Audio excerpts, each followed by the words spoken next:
আইপ্যাকের অফিসে ইডির হারার প্রতিবাদ শুক্রবার কেন্দ্রীয় স্বরাষ্ট্রমন্ত্রকের দপ্তরের বাইরে ধর্নায় বিক্ষোভে বসে পড়েন তৃণমূল কংগ্রেসের সাংসদরা টেরেকো প্রাণ, শতাব্দী রায়, সাকেত কোকলে, মহুয়া মৈত্র, মমতা ঠাকুরের মতন হেভি ওয়েট সাংসদরা ছিলেন সেই বিক্ষোভে। সেখানে বসার অনুমতি নেই, ফলে হস্তক্ষেপ করে দিল্লি পুলিশ।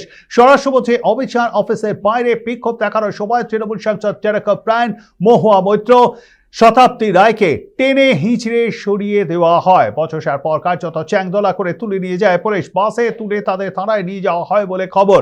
দিল্লি পুলিশ জানায়, প্রথমে তৃণমূল সাংসদদের সেখান থেকে সরে যাওয়ার জন্য অনুরোধ করা হলেও তারা তাতে কর্ণপাত করেনি। আর তারপরেই বিক্ষোভ সরাতে পুলিশের এই হস্তক্ষেপ। 5 ঘন্টা পর তাদের ছেড়ে দেওয়া হয়েছে।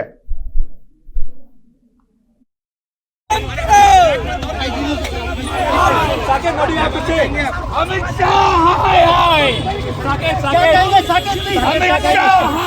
क्या कहेंगे?